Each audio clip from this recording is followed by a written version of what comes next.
Bienvenue dans ce didacticiel où on va traiter comment configurer le logiciel de Sky Expo pour l'observation des satellites artificiels. La première chose à faire avant de commencer l'observation des satellites, c'est de cliquer ici dans Date and Time pour aller chercher la date et l'heure actuelle où on est. Fait qu'on clique sur le bouton ici, Computer Clock, qui va nous mettre la bonne date et l'heure. La deuxième chose, on va cliquer ici sur le bouton South, où on voit ici les points cardinaux au sud. Et la troisième chose, on va configurer ici, soit en cliquant le bouton Display et en allant chercher le bouton Star Option ici, ou en cliquant sur l'icône correspondant dans la barre d'icônes en haut. Et là, on va ajuster la grosseur des étoiles à l'écran pour en mettre plus ou moins. Fait que je vais juste les mettre suffisamment. Comme ici, on va reconnaître la constellation d'Orion. On a ici la constellation du Taureau. On a ici Sirius. On peut toujours aller cliquer ici sur les boutons des lignes des constellations. Et là, maintenant, on va regarder les satellites. On va avoir aussi, pour les repérer facilement, on peut facilement toucher au bouton Show Star ici, où on va pouvoir enlever complètement les étoiles. La deuxième chose importante lorsqu'on va faire la recherche de satellites, c'est dans Chart éléments ici, c'est vous assurer que la case satellite ici, elle est cochée.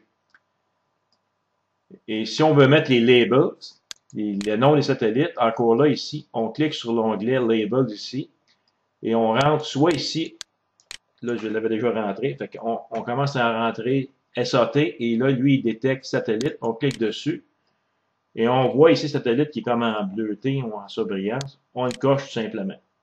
Fait qu'il y a possibilité de cocher ici le range en kilomètres, ça c'est la hauteur, ou la latitude longitude. Moi, je préfère simplement avoir le nom de satellite. Fait qu'on va cocher satellite pour avoir les noms tantôt. Là, pour l'instant, je vais le décocher.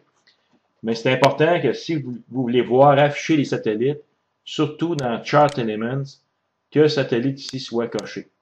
Si vous oubliez de le faire, en allant configurer ce qu'on va voir, les options de satellite, automatiquement, lui, il va le cocher. Fait que la toute première chose à aller faire, c'est d'aller chercher les éléments orbitaux des satellites artificiels. Fait qu'on clique le menu Input, on va sélectionner le menu Satellite ici, et là, on a une fenêtre qui est identifiée satellite qui apparaît. Fait que dans cette fenêtre-là, on a deux onglets, les Iridium Flare, qui sont des satellites de communication, de 66 satellites, qui servent eux autres de communication. Il y en a plusieurs qui ne fonctionnent plus. Mais eux autres, leurs antennes, lorsqu'elles sont dirigées vers l'observateur par rapport au Soleil, ben, c'est ce qui fait qu'on voit pratiquement pas le satellite, puis tout à coup, on le voit apparaître, il vient bien, bien brillant, puis maintenant, on le voit disparaître.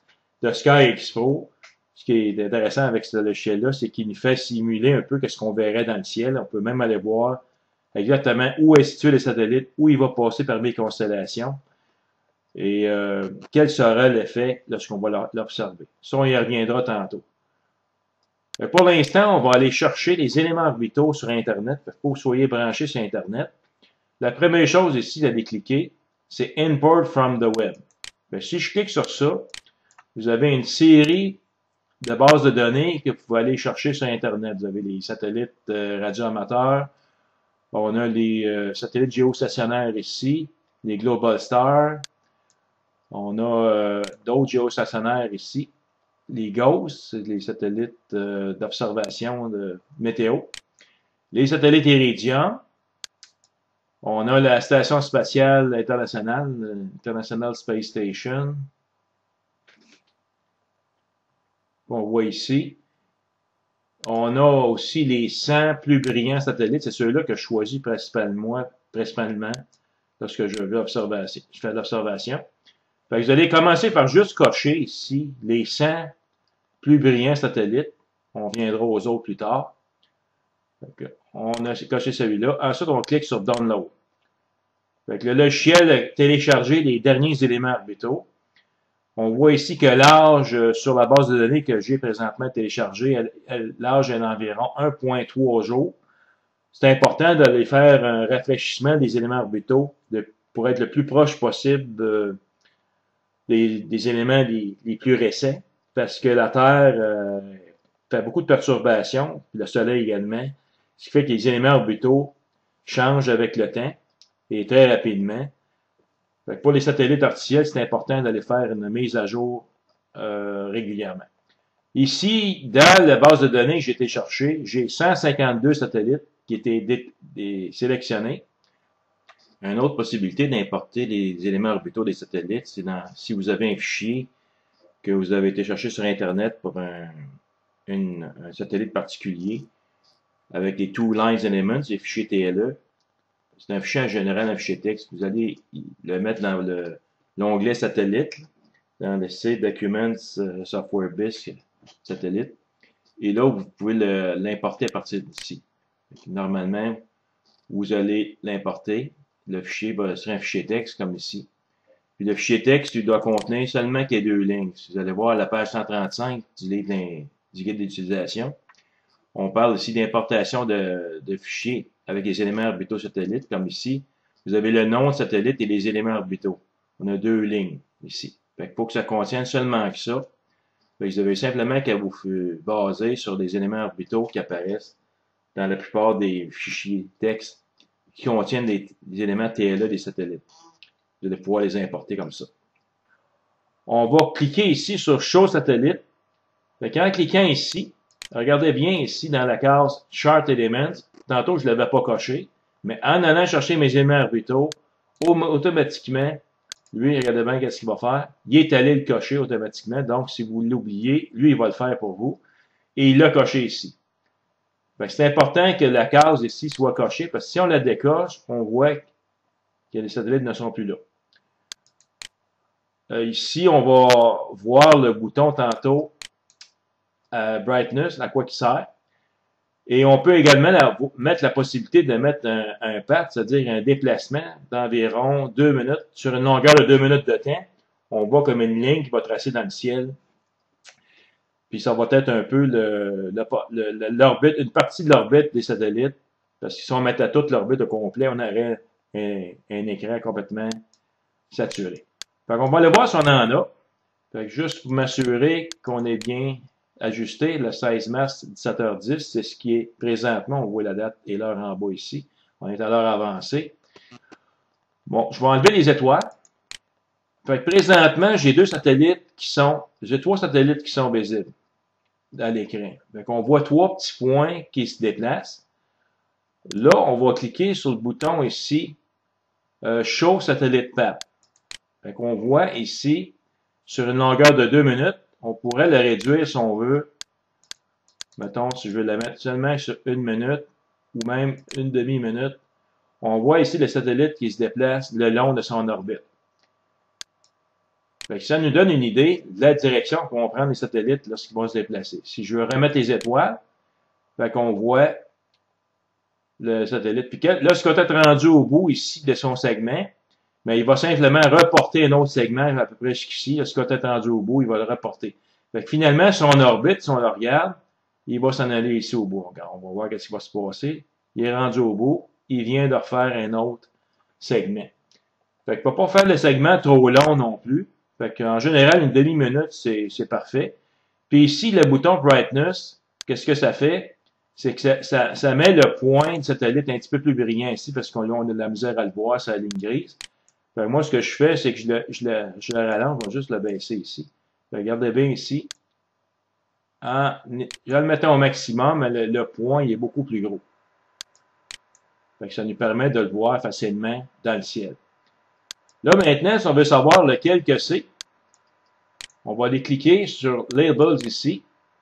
Et en rentrant satellite ici, SAT, dans le Locate Label by Name, satellite, il apparaît. Je clique dessus. Et ici, je vais le cocher. Fait qu'on voit le nom des satellites qui sont présentement visibles dans le champ. Fait que j'ai SL14RB qui est là, ici. Bon, si je veux voir mon champ au complet, ben, ce que je vais faire, je peux mettre l'écran, je vais juste enlever cet écran-là. On peut aller voir à plein écran, qu'est-ce que ça donne. Fait que si je vais ici, Full Screen, c'est CTRL F8. Fait que faisons CTRL F8. Et là, on a l'écran complet de The Sky où on peut voir facilement les satellites qui sont visibles. Si je veux le ramener comme c'était, je clique CTRL F8 à nouveau. Et là, je reviens à mon écran de The Sky. Maintenant, je vais retourner encore à ma fenêtre Input satellite. On va aller voir les Iridium Flare ici. Ça, c'est seulement que les satellites Iridium. En cliquant l'onglet Iridium Flare, ici, il y a Flare Prediction. Alors ici, on a une recherche qu'on peut faire pour différentes parties de la journée. Soit qu'on peut tout avoir les flares, on peut avoir seulement les flares qui vont se produire durant la journée, ou durant la nuit, ou durant le down dusk, c'est avant l'aurore, puis après le crépuscule. Supposons que moi, je vais choisir durant la nuit. Je vais choisir ici Night Flare. La durée, mettons, si je veux savoir quelles vont être les meilleures observations des flares pour une journée, fait qu'on met une journée ici. Si je veux mettre 7 journées, mettons pour avoir pour la semaine, je mets 7 journées ici. Et l'altitude au-dessus de l'horizon, qu'on peut voir les satellites, mais on peut les mettre comme on veut. Fait que supposons que je vais mettre un angle à partir de, mettons, 25 degrés. On va marquer 25 degrés ici. La brillance, on peut sélectionner à partir de la magnitude 0 et plus brillant, ou on peut aller à -1 plus brillant pour réduire la sélection. Et on peut voir ici Show Iridium Flare Path. Ça, c'est encore là comme le tracé des satellites, comme on a vu tantôt, comme ici. Là. Ça, c'est les satellites qu'on a des sangs plus brillants. Mais dans le cas des flares, on peut faire la même chose aussi. Fait que si on coche ça, on va voir le tracé du satellite. Et pour le sélectionner, on va faire Find Flare. Là, ici, juste pour le besoin de la démonstration, je vais tout enlever les bases de données. Ici, j'en ai 152. On va tout enlever les satellites, fait que j'en ai plus aucun. Normalement, dans les 100 plus brillants, il y a inclus les satellites Iridium dedans. Ou vous pouvez également aller cliquer ici sur Iridium Satellite. Lui, il va vous les cocher. Il va aller chercher les éléments orbitaux des satellites Iridium. Mais supposons qu'on ne le fait pas. Et on va simplement cliquer ici sur Iridium Flare. On va cliquer sur Find. Automatiquement, lui, il va aller le chercher. Fait que si vous avez oublié d'aller sélectionner les satellites ici, dans Import Web, on va voir qu'il était quand même les chercher en cochant les satellites ici parmi les 100 plus brillants. Bon, on a cliqué sur Find Flare. Il est allé chercher les éléments orbitaux pour les 7 prochains jours ici, pour une altitude de 25 degrés et plus, puis d'une magnitude de 0 à plus brillant.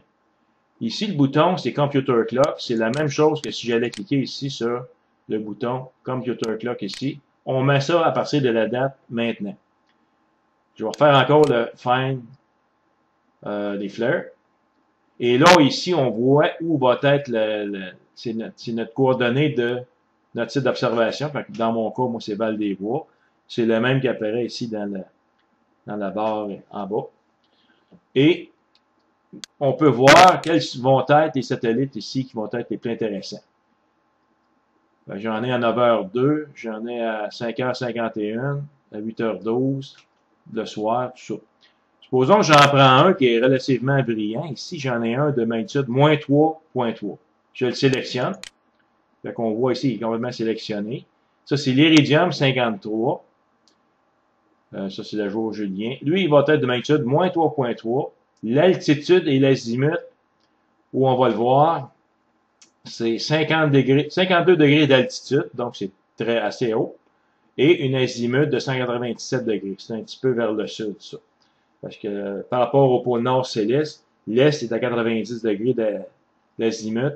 Le sud est à 180, l'ouest est à 270, et le nord, il est, lui, à 0 ou 360. Donc, 197, on est dépassé 180, c'est un petit peu plus vers le sud, sud-ouest à peu près. Donc, si on clique ici, là, je vais juste aller dans mon image précédente, je vais enlever ici le Show Satellite Path que j'avais tantôt. Je vais jamais mettre celui des Iridium. Et là, ici, dans la case en bas, j'ai Watch Flare. Ça, c'est intéressant parce que ça nous permet de voir ce qu'on va observer. Fait que je vais juste le monter ici. Je vais juste réduire ma fenêtre un peu. Et si je sélectionne le numéro 5, qui est le magnitude -3.3, et je clique ici, Watch Flare, bon, lui, il nous montre une petite flèche. L'iridium 53 qui est ici, regardez bien, il va devenir bien, bien brillant. Fait qu'on regarde sa magnitude qu'on voit ici. La magnitude augmente, on voit le point qui augmente aussi. Fait que là, il était au maximum, -3.4, et il diminue. Et lui, il va passer dans les constellations qu'on vient de voir ici. Fait que les constellations, si j'ajoute les, euh, les lignes, bon, ça c'est dans la constellation, ça c'est l'Ophiuchus, ça c'est l'Aigle, ça c'est la Balance. Fait qu'il va être dans la Balance. Fait que je vais enlever ici les lignes de constellation.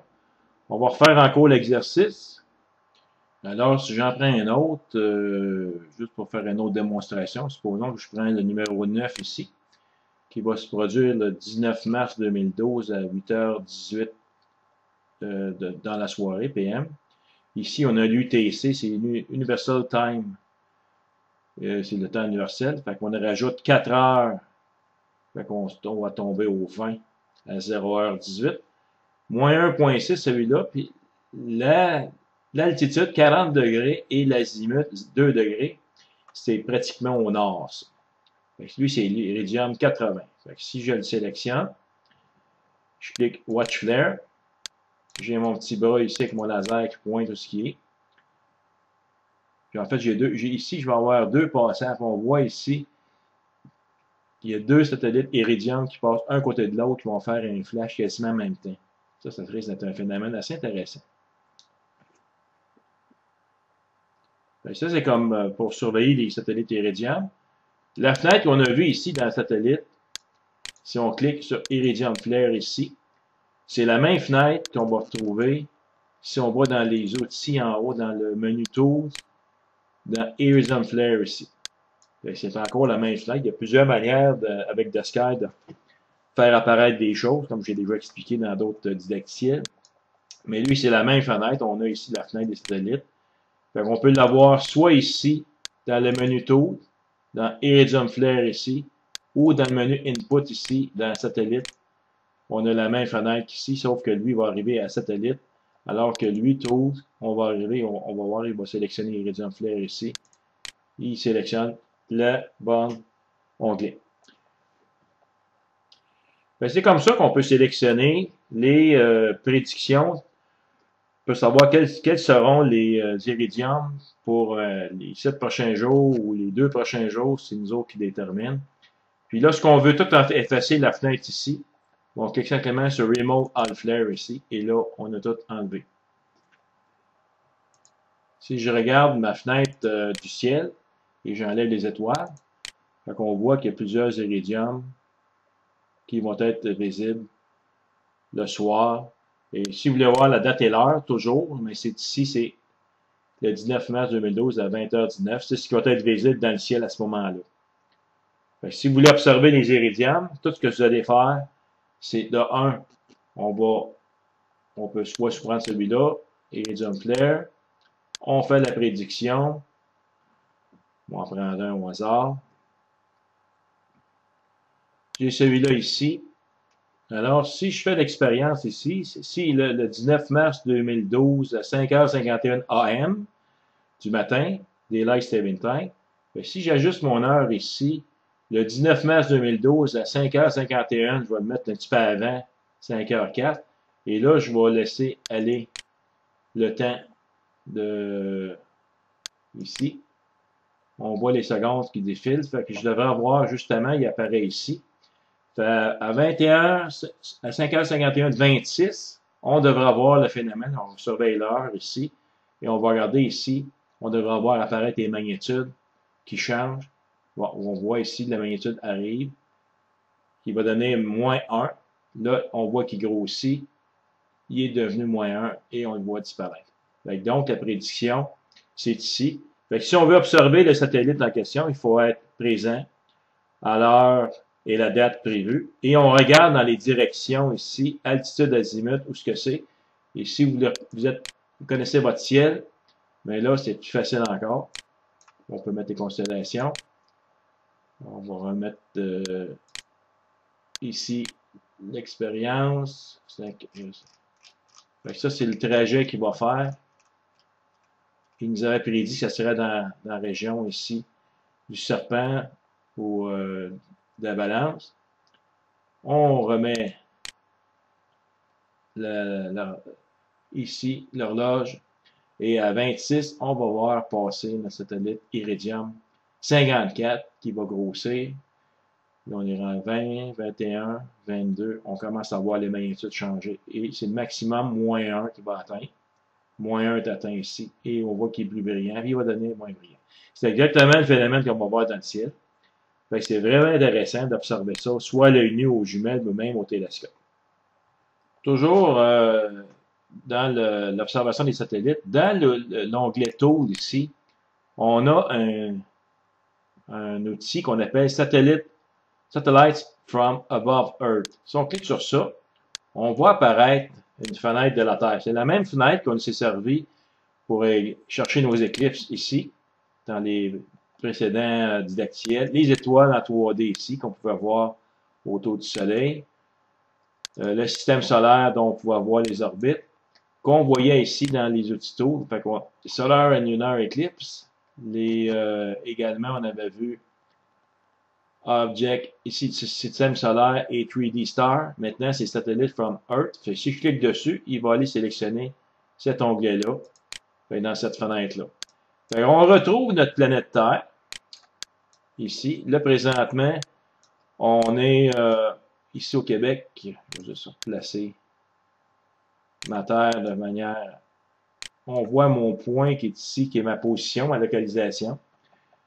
Comme dans les autres cas pour les éclipses, on peut tourner ici la Terre avec les curseurs ici, droite à gauche, et en hauteur ici, avec le curseur ici, ou avec le bouton gauche enfoncé, mais on peut se déplacer la Terre comme on veut. Ici, c'est la partie dans le ciel de nuit, dont l'Europe et l'Amérique du Sud est dans la nuit présentement. Nous autres, on est à la limite de la journée. Fait qu'ici, on a le crépuscule qui s'en vient. Bon, maintenant, on n'a aucun satellite ici de sélectionner. Fait que si on clique le petit bouton qui est ici, satellite, on ouvre automatiquement la même fenêtre que Input ici, satellite. C'est la même fenêtre. Et automatiquement, on est sélectionné sur satellite ici. On va encore là aller chercher les éléments orbitaux. Fait que je vais aller sélectionner mes 100 plus brillants. Je vais downloader les 100 plus brillants. OK. Ça, quand il marque ça, c'est parce qu'il n'est pas à date et l'heure. Il faut juste m'assurer qu'on est à la bonne heure. On est cliqué sur la bonne heure. Maintenant, ça devrait fonctionner parce que lui, il a considéré que les données orbitales étaient plus valides parce qu'on était à une date supérieure quand on a fait la démonstration de tantôt. Ben, je clique ici encore. Il ne faut pas oublier d'aller cliquer sur le Computer Clock. Satellite au-dessus, ici, c'est la même fenêtre qui est celle-là ici. Et là, on a notre sélection de satellites qui est allée chercher dans la base de données. Fait que, tantôt, on avait vu qu'il y en avait 152. L'âge de la base de données des éléments, c'est 1.3 jours. Ça, c'est sur le site web. Ici, tantôt, on avait sélectionné les pattes, les positions, une partie de l'orbite dans le ciel. Je vais juste la mettre à une demi-minute. Et voilà. On va s'amuser un petit peu. Fait que ça ici, les points qu'on voit là, ce sont tous les satellites qui sont au-dessus de la Terre qu'on a sélectionnés dans notre base des 100 plus brillants satellites. Donc, on peut ici jouer avec la distance. Fait que là, on voit qu'il n'y a aucun satellite plus loin que ceux qui sont proches autour de la Terre parce qu'on a seulement une base de données, c'est les 100 plus brillants, c'est les satellites qu'on voit se déplacer. Là, je vais ramener à la position de mon site d'observation, à peu près au centre ici, qui est ici. Val-des-Bois est ici. Et là, je vais monter ma fenêtre ici. Bon, maintenant, si je veux choisir un satellite en particulier, supposons que je veux choisir la Station spatiale ISS. Je vais essayer de trouver ici ISS, Zarya, qui est ici. Et je vais lui demander, montre-moi l'orbite où est-ce qu'elle est située. Je clique sur ça ici. Fait que là, on vient de montrer où est l'orbite de la Station spatiale ISS.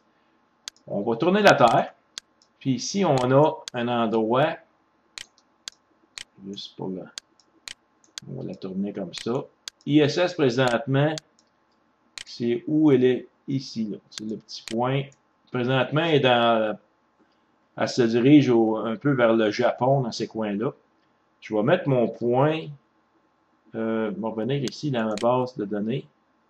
Et dans le brightness ici, pour montrer le point, ce qui va être plus brillant, vous allez voir les points vont revenir très très gros ici. C'est pour ça que moi je préfère le mettre au bout complètement.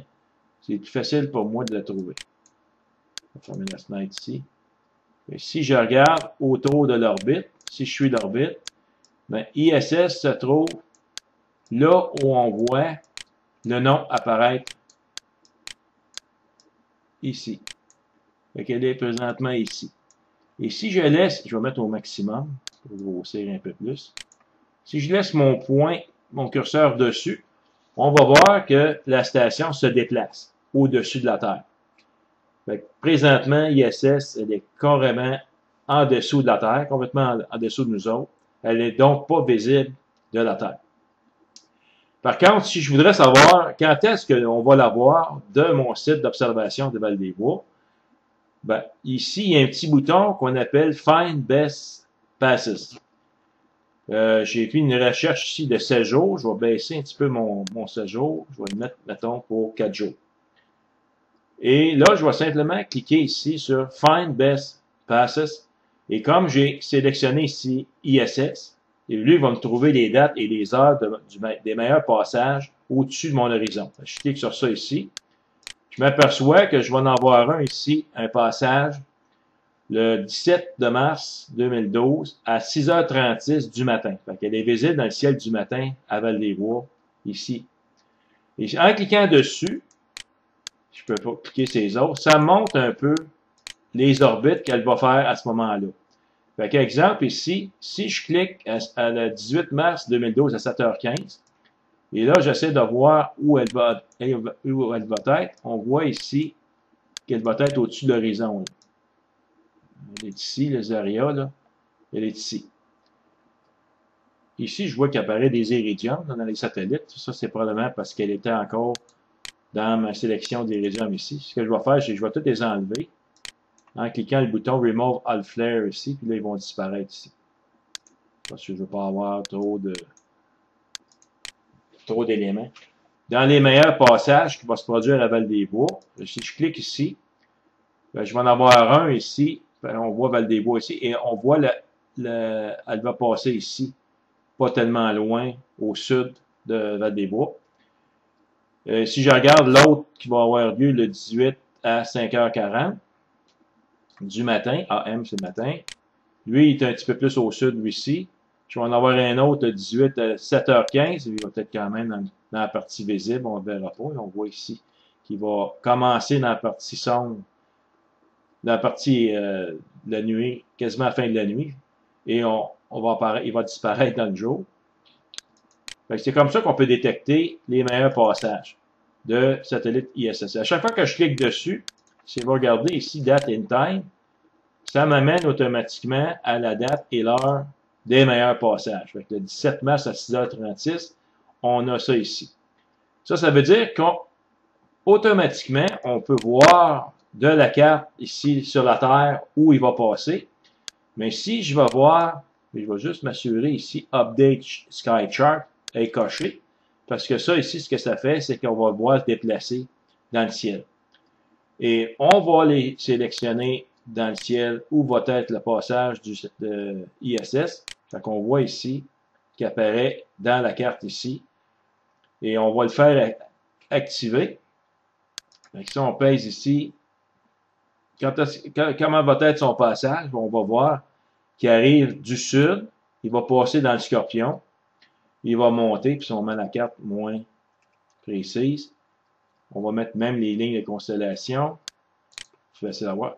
Fait que son passage va être dans le Scorpion, il va passer un petit peu en dessous de l'Aigle, dans Pégase, puis on va le perdre ici.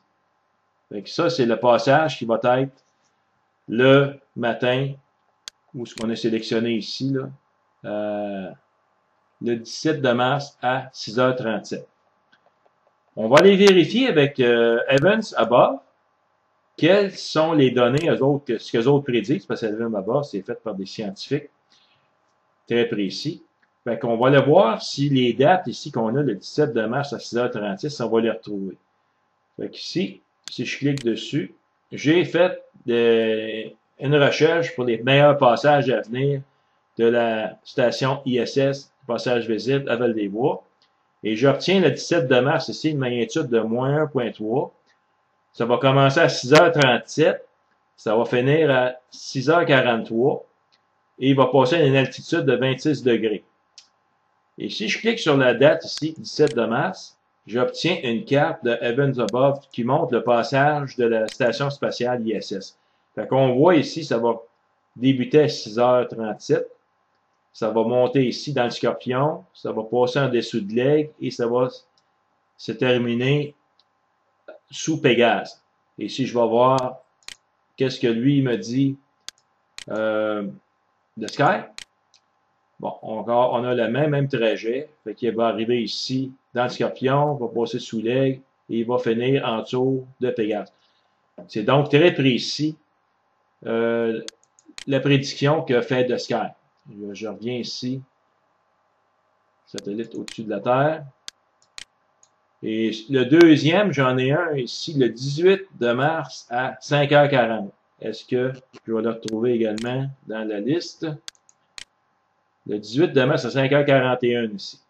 Bon, lui aussi, si je clique sur le passage dans le ciel, il me montre, lui, que ça va passer encore là dans le Scorpion, dans le Sagittaire, elle va passer très basse, comme on peut voir l'orbite. C'est pas un des meilleurs passages. Si je vais en choisir un autre, parmi les meilleurs passages, ici, j'en ai un qui va être à moins 2.5, le 19 de mars à 6h19. Si je vais voir de Sky, le 19 ici, 4h45, j'en ai un à 6h18. Bon, si je clique sur celui-là ici, 6h18, et je vais voir en dessous. Alors, si je clique ici, double-clic sur le passage du 19 de mars 2012 à 6h18 du matin, là, il m'a fait le tracé, lui, dans la carte du ciel, où va passer la station spatiale ISS. Fait qu'on voit, elle va passer au-dessus du Scorpion, dans Ophiuchus, au-dessus d'Altaïr dans l'Aigle, et d'à peu près la moitié de Pégase. Ici, je vais voir à nouveau, dans le Heavens Above, c'est exactement là qu'il va passer, dans le milieu d'Ophiuchus, au-dessus de Neb. Et ici, on voit la flèche qui va être le maximum de hauteur et de brillance. C'est là qu'on va atteindre le moins 2.5 et elle va partir en direction de Pégase vers le centre. Fait que c'est donc très précis les données de Heavens Above. The Sky est aussi précis dans ses prédictions. Bon, maintenant, on va enlever les passages. Si on veut tout enlever, les dates de prédiction de passage, on clique sur le bouton Clear ici. Fait que tout disparaît. Et à chaque fois que je vais cliquer sur un des satellites, on voit son nom apparaître ici. Exemple, Cosmos, Intercosmos 24. Si je prends un autre, on a H28ARB qui est ici, Genesis. À chaque fois que je clique dessus, on peut voir apparaître où correspond le satellite qui est cliqué. Mais c'est quand même difficile parce que l'inverse, ça ne se fait pas. Si je clique sur celui-là ici, je ne suis pas capable de savoir lequel. Fait que le truc, par rapport à ma position qui est ici, j'en ai un ici de satellite qui est proche, j'en ai un autre ici, puis j'en ai un autre ici. Fait que probablement ces trois satellites-là sont probablement visibles dans le ciel présentement. Je vais aller cliquer sur la date et l'heure du 16 de mars où on est présentement. Et on va afficher les labels. Je vais dans l'onglet Label ici. Je rentre SAT pour satellite. Vous voyez, tout ce qui commence par ça, SA, il le détermine. Fait que je clique satellite. Il a mis sans surbrillance ici. Fait que je viens de cliquer dessus. Et là, tous les noms des satellites apparaissent. Fait que je devrais avoir dans le ciel des satellites SL16RB, peut-être Genesis 2, Cosmos 1833. Je vais aller voir dans le ciel ici. Pour m'aider, je vais simplement enlever les étoiles ici. J'en ai un ici. On va mettre le sud, le ciel du sud présentement. Ou même on peut mettre moins grossi. Bon, Cosmos, ici, j'en ai un. SL16RB, ici. Bon, ça va plus au nord. Fait que si on clique au, ici, Zénith, on peut les voir. Fait que ces satellites-là, ils sont présentement au Zénith. On va s'assurer ici, en cliquant Satellite from au-dessus de la Terre, que la case ici, Update Sky Chart, elle est bien cochée pour qu'on puisse voir les satellites bouger. Fait que ici, on les voit au-dessus de la Terre, et là, on va les voir dans le ciel. Fait que si on les voit, si on regarde ici, on voit que les satellites, ils bougent. Et si on remet les étoiles, on voit exactement où ce qui passe dans le ciel. Si on peut mettre les constellations ici, on voit que SL16RB, il passe présentement dans Cassiopée. J'ai un Cosmos ici qui passe proche de Procyon dans le petit chien. J'en ai un SL14RB ici qui passe. Fait que ça, c'est intéressant parce que ça nous donne une idée où passe le satellite. On voit ici Genesis 2 qui commence à monter. Si je reviens encore là à satellite au-dessus de la Terre, si je regarde ici, proche de mon site où ce que je suis situé, Val-des-Bois est ici. Fait que SLRB est au nord, pas mal, de Val-des-Bois.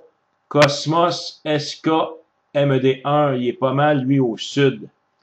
Si on peut dire par rapport au sud-est. Fait que je vais le retrouver probablement en bas. C'est Cosmos SK. On va essayer d'aller voir où est-ce qu'on peut le trouver. Voilà, voilà. Il est au sud, effectivement. Il est dans le grand chien ici. Et par rapport à Val-des-Bois, toujours, j'en ai un qui est Genesis 2, qui est un peu, lui, au sud, sud-ouest en bas ici. C'est ici qu'il est présentement. Bon, ça te donne une bonne idée où sont les satellites. Ben, je vais enlever les constellations, montrer ça. Si je veux avoir de l'information sur le satellite, supposons que je rentre Genesis 2 ici. Je vais dans l'outil Find ici. Je rentre ici, J. Aussitôt que j'ai rentré les premières lettres de Genesis, tout ce qui correspond ici, GE, est affiché ici. Donc, moi, c'est Genesis 2 que je veux. Je clique ici. Je clique Find. Et là, je vais cliquer dessus, centre-moi là. Fait que lui, il est centré sur le satellite. Fait que j'ai toute l'information qui concerne le satellite qui est ici. Fait que j'ai sa position sur son droite déclinaison, topocentrique. Ici, par rapport à la topocentrique, c'est par rapport à la surface de la Terre. Ici, c'est par rapport aux équinoxes de 2000. L'altitude, l'azimut, il était 54 degrés d'altitude présentement, l'azimut 246. Ce qui est intéressant, ici, j'ai le nom du satellite et son numéro du NORAD qui est ici. J'ai les éléments orbitaux qui apparaissent ici. La date et l'heure où ont été produits les éléments orbitaux, le 16 mars. Ensuite de ça, j'ai l'altitude ici en kilomètres au-dessus de la Terre. Il est à 566 km. Fait que plus le satellite est haut, moins il se déplace vite. Fait on voit ici qu'il s'éloigne. En fait, il s'approche, range. Il s'approche de plus en plus. C'est ça qui est intéressant de regarder. Fait que lui, actuellement, il est pas mal dans les constellations. On va regarder un petit peu plus vers le nord. On va regarder vers le zénith d'abord. Bon, voilà, il est pas mal au zénith. Il passe ici dans les constellations. On va mettre les constellations ici du cocher. On a percé ici. Fait qu'il s'en va de plus en plus vers le nord. Lui. Fait qu'on est à la veille de le perdre. Puis si on regarde sur la carte, Genesis 2, effectivement, il est passé au nord de Val-des-Bois. Val-des-Bois ici, puis il est tout complètement au nord. Fait que lui, on va le perdre bientôt de notre horizon. On voit ici le satellite se déplacer, le Genesis 2. On pourrait aussi le recentrer et on va le bloquer.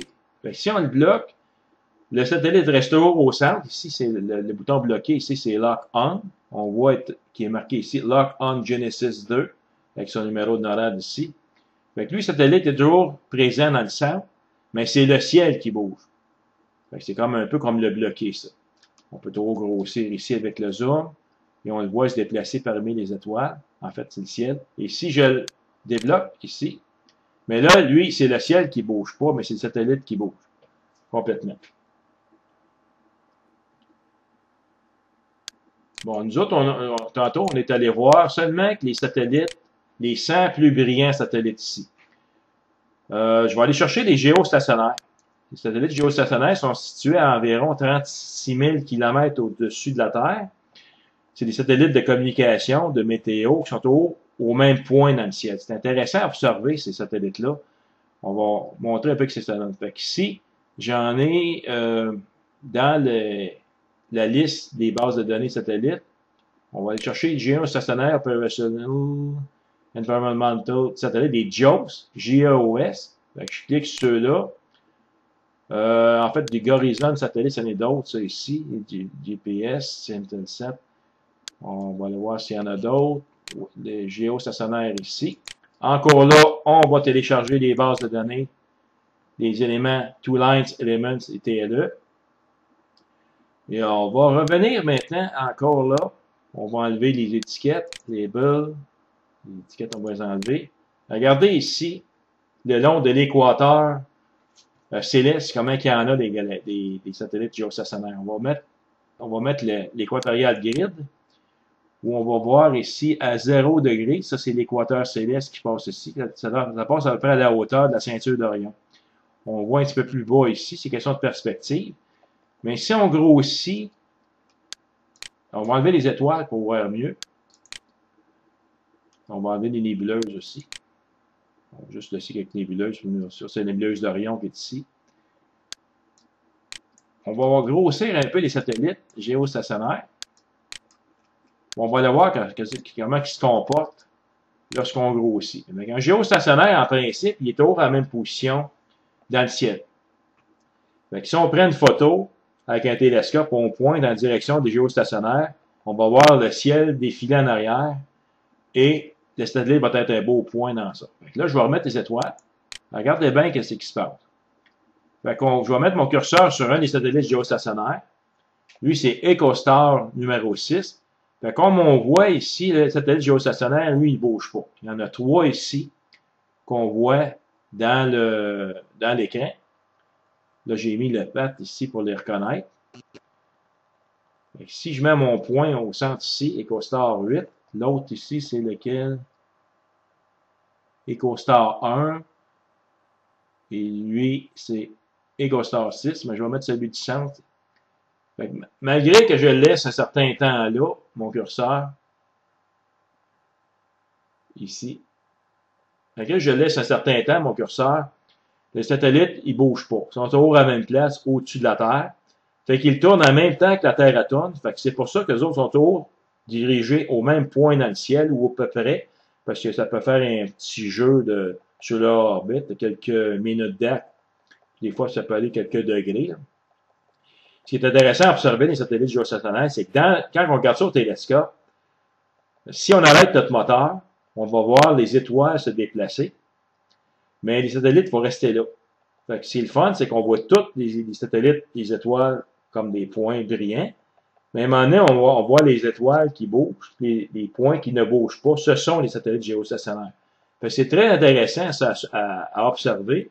Il y en a des fois qui tournent sur eux autres mêmes, ça fait comme donner plus brillant, moins brillant. Il y en a même qui disparaissent, font comme une pulsation. Ils viennent brillants, puis à un moment donné, ils disparaissent. Ils viennent brillants, puis ils disparaissent. Puis des fois, on peut en voir 2, 3, même 4, 5 dans le même champ. Comme ici, là, si on prenait les 3 qu'on a ici, bon, on pourrait les voir tous les 3 dans le même champ. Si je grossis, là, on voit ici qu'ils ne bougent pas. Ils sont toujours à la même place. C'est le ciel en arrière qui bouge. La rotation terrestre.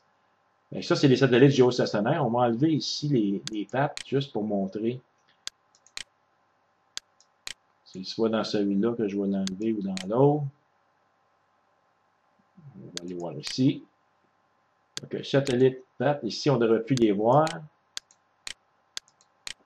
Avec nos satellites, si on regarde ici dans le champ, supposons qu'on était vraiment en train, on va enlever le grid aussi. Juste pour le. Fait qu'on voit dans le centre ici nos satellites qui sont toujours là. Et les étoiles qui bougent en arrière. C'est exactement l'effet qu'on verrait si on observait des satellites géostationnaires. Il y en a plein à observer. Donc, si j'enlève des étoiles, c'est plus facile. Regardez, tout le long de l'équateur céleste, là, il y en a plein. Et ça dépend des bases de données qu'on a téléchargées. Ici, j'en avais 3. Ici, j'en ai un trio. Si je clique dessus, lui, c'est EcoStar 2. Et lui c'est un XM3. Et lui, Brésil 7. Fait que c'est plusieurs pays qui envoient ces satellites-là. On va mettre ici dans l'onglet Label les noms. Fait que ça, c'est pas mal plus facile de les voir que de les cliquer dessus. On va enlever Galaxy. Les galaxies, c'est souvent des satellites. Ça, c'est un satellite ordinaire qui passe, qui est plus proche, on le voit qui se déplace, mais ceux-là, les géostationnaires, ils ne bougent pas, ils tournent en même temps que la Terre. Fait ici, j'en ai un groupe ici de 3, le Spaceway, là, Direct TV, c'est des satellites, les GOES. Les GOES, c'est des satellites de géostationnaires de météo. Fait que si vous voulez savoir exactement c'est quoi qui ont là les satellites, les fonctions, il n'y a rien de mieux qu'à faire une recherche Internet. Fait que si on prend exemple des satellites GOES, je vais aller voir ici, j'ai rentré satellite GOES dans Google, et ça me donne, c'est Geostationary Operational Environment Satellite. Fait que voilà un exemple, un satellite GOES. On voit une photo ici. Il y en a une autre photo, c'est sur Wikipédia. Et on a ici des différents GOES où sont situés dans le ciel. Exemple, le GOES 12, c'est GOS 12. Lui, il est stationné au-dessus de la longitude 60 degrés, au-dessus de l'Amazon. Le satellite GOS 11, lui, il est au-dessus de la longitude 135 ouest, donc au-dessus de l'océan Pacifique. On va commencer simplement à rentrer comme ça ici. Fait que GOES, c'est comme ça qu'il l'écrit. C'est important de le marquer exactement comme il est dans la base de données. Fait que GOES 12, c'est celui qu'on recherche. Fine. Puis là, centre-moi là. Puis là, il vient de me le centrer. Il est ici au centre. Le satellite GOES. Et si je vais voir où ce qu'il est au-dessus de la Terre, je vais aller cliquer ici dans l'outil Tools, dans Image au-dessus de la Terre, et je vais le sélectionner GOES 12 ici. J'en ai deux finalement. Je vais enlever les noms, ça va être plus facile. Ici, j'ai sélectionné le satellite GOES 12 qui devrait être situé au-dessus de l'Amazon. Si on regarde ici, parmi tous les satellites géostationnaires ici qui tournent à 36 000 km environ, ça c'est les satellites les plus proches de la Terre. On le voit ici, si je le mets vis-à-vis, l'orbite, comme ça ici, là, ben, effectivement, il arrive pas mal au-dessus de l'Amérique du Sud, de l'Amazon, comme il disait dans l'information sur Wikipédia ici. Le satellite GOES 12, il est situé au-dessus de l'Amazon. Si on va voir un autre, il y en a un autre ici, le GOES 13, qui est à l'origine de la plus grande partie des prévisions météorologiques américaines. Donc, il y en a plusieurs qui sont plus actifs. Ici, voyez-vous, le satellite GOES 12. Alors, si je clique ici l'image que le satellite a pris, le satellite GOES 12, mais lui, c'est le genre de photo qu'il prend, puis on voit qu'il est au-dessus de l'Amazon ici, au-dessus du Brésil. Fait que lui, il est toujours situé à cet endroit-là, à 36 000 km de la Terre. Son objectif, lui, c'est de prendre des photos, transmettre ça aux techniciens sur Terre, satellite météo. C'est comme ça qu'on fait les satellites géostationnaires. Il y en a que c'est pour les communications, d'autres c'est pour les stations de relais et tout ça, les stations radio, les satellites d'observation, et tout ça. Ça, c'est intéressant de suivre ça. Si vous désirez sélectionner un nom de satellite particulier, il y a la possibilité d'y aller aussi par le menu Find ici. Soit vous rentrez le nom du satellite ici, comme exemple ISS. Là, automatiquement, il trouve la correspondance en dessous, si vous avez le nom. Ou sinon, vous pouvez y aller aussi par Advanced ici. Vous sélectionnez Solar System. Vous avez le petit triangle, vous cliquez dessus. Puis dans le Solar System, vous allez sélectionner Satellite ici. Et si vous avez rentré les éléments orbitaux des satellites, ça c'est important de le faire en premier. Bien, vous avez toute la liste des satellites qui apparaît ici. Puis il suffit de le sélectionner. Supposons que je voudrais avoir le Hubble Space Telescope. Je sélectionne Hubble Space Telescope. Fait qu'automatiquement, il s'y met ici dans Search. Je clique Find. Il a trouvé Hubble. Puis là, je clique ici le bouton Centrer. Et là, ici, je vois le Hubble Space Telescope qui est centré. Un des satellites vraiment intéressants à observer, c'est le satellite Agisai EGS ici. Voici l'information qu'on peut trouver sur Internet en entrant sur Google ici, Agisai EGS. C'est un satellite qui a été envoyé en 1986 par les Japonais. C'est un des premiers satellites. C'est un satellite d'expérimentation ici qui contient 318 miroirs. On le voit ici. Et si on va voir sur Wikipédia, l'information, ce qu'on dit, c'est ça, c'est qu'il est lancé en 86 par une fusée japonaise. Lorsqu'on l'observe, ce satellite-là, qu'est-ce qui est intéressant, c'est qu'il fait toutes les flashs. Donc, on peut le voir aux jumelles facilement. Et on peut le voir également par un télescope. Fait que lui, ce qu'il fait, c'est qu'il tourne, puis il subit les réflexions du soleil, puis également des rayons laser qui peuvent être envoyés dessus pour les mesures de hauteur et tout ça. Et ça prend quand même assez de temps à faire le tour dans le ciel. Ça. Il peut prendre des fois jusqu'à 15 minutes à 18 minutes à croiser le ciel. C'est ce qu'on dit ici dans l'information sur Wikipédia. Puis également, on peut voir les flashs aux jumelles puis au télescope. Des fois, parfois, on peut même le voir à l'œil nu. Fait que ça, c'est un satellite qui est intéressant à trouver, à observer. Fait que si vous voulez l'observer, vous avez la possibilité d'y aller dans les 100 plus brillants satellites. On va chercher la base de données.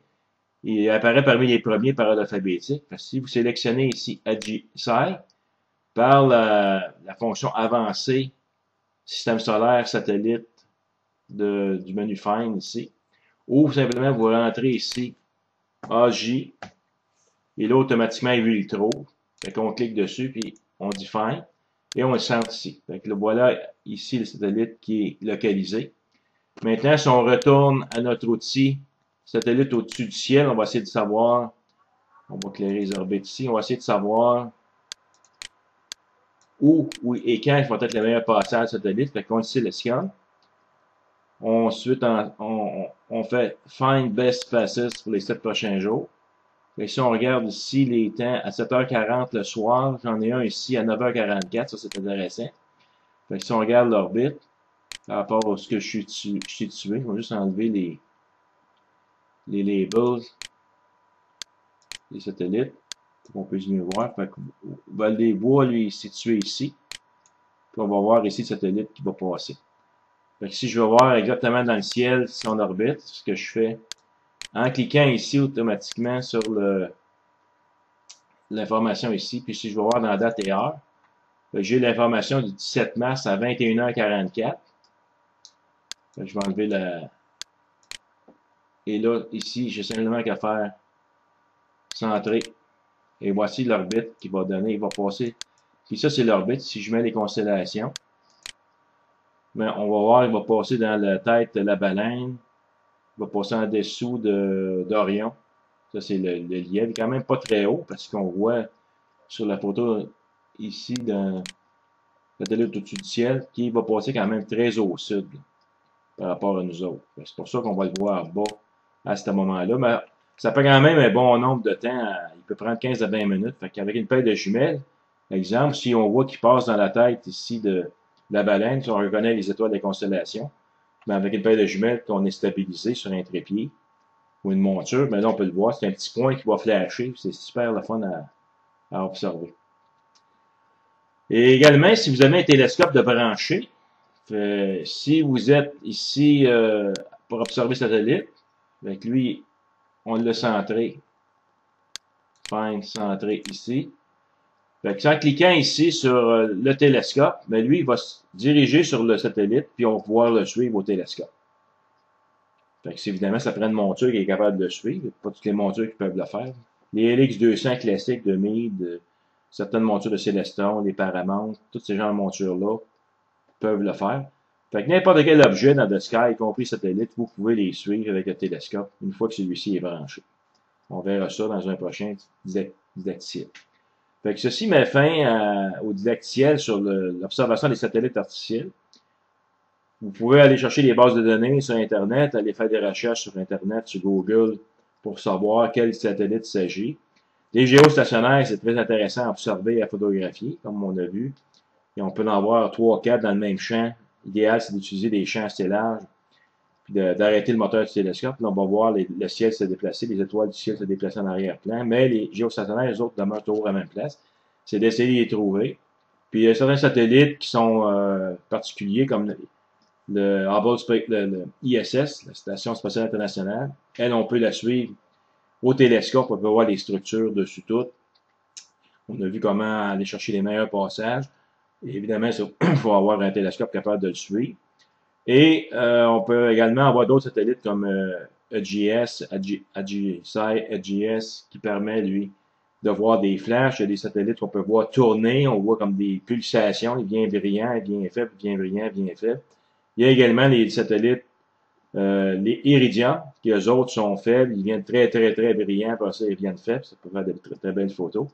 Fait que tout un monde d'observation. Puis je vous réfère également à mon site web pour aller chercher le dossier sur l'observation des satellites artificiels.